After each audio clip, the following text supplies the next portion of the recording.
friendly neighborhood Rockin' Robin. Those of you that know me and my wife know that we went through a battle about a week ago. We had an attack like none I've ever experienced. As a result of this attack, by no fault of our own, we were forced to move out of our apartment and move in with a relative that, her mother and stepfather that graciously not only opened up their home, but worked to make room for us.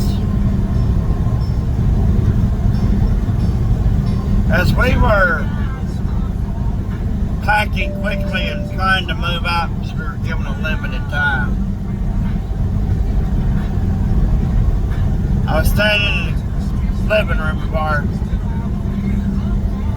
soon-to-be former apartment. And Crystal walked up to me and she said, "What's wrong, baby?"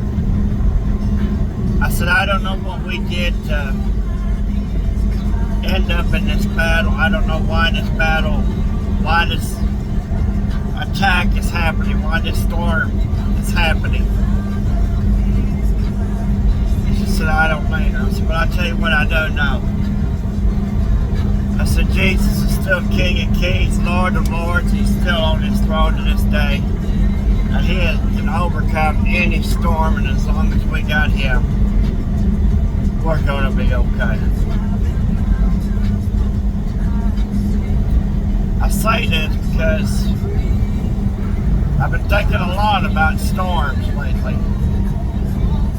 I've even shared a video on storms. So we can often thank God for the storms that we've survived, that He's brought us through. Man, how thankful should we be for the storms that we've never had to face?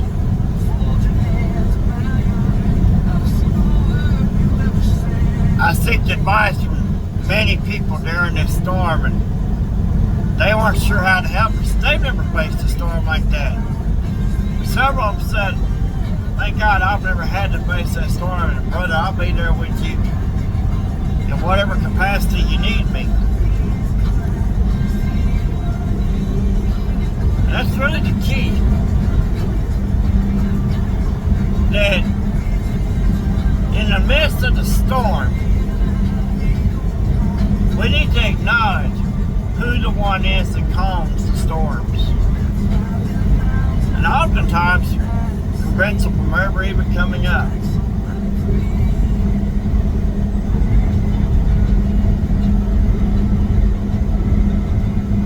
My favorite words in the Old Testament before a major storm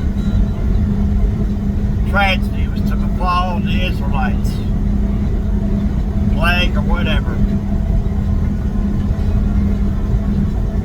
There's 4 or 5 simple little words. And it came to pass. Never once did it say those storms came to just permanently beat down the Israelites or God's people. God has never intended any storm on His people to destroy His people. But oftentimes His storms are necessary to wipe out the evil that is plaguing God's people. I think of the storm that Noah built the ark for. Those that refused to believe or heed the warning were swept up by the storm and destroyed. The storm in my life of last week was caused by someone who, although had the best of intentions of turning their life around, apparently there was still something that they just did not want to turn loose of.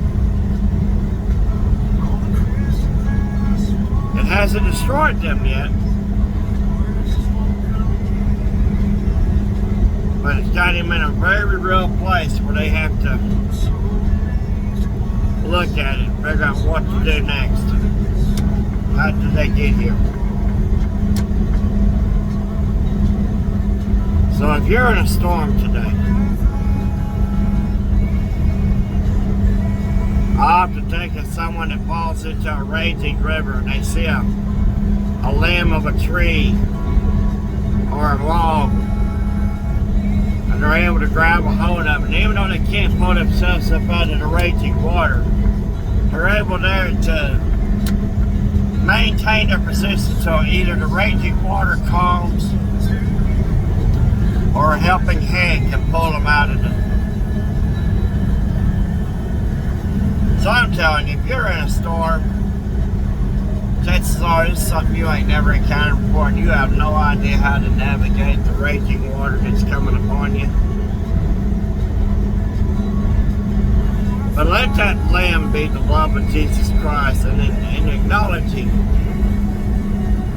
that no matter how much the storm may try to take you under, Jesus is still King of Kings, Lord of Lords, and He's still sitting on His throne to this day. And He will come back someday and take His righteous up to heaven.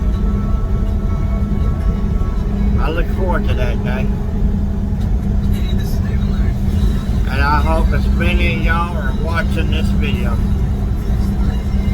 can look forward to that day too with joy. Pastor Charlie says, don't let your circumstances dictate your joy, but your joy dictate your circumstances. I was an emotional roller coaster last weekend, but understandably so.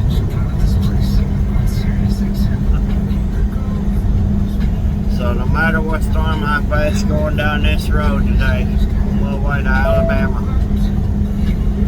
I know that Jesus is still in control. The Out Spirit World Rock and Robin only says just an ounce of Jesus will save any size soul.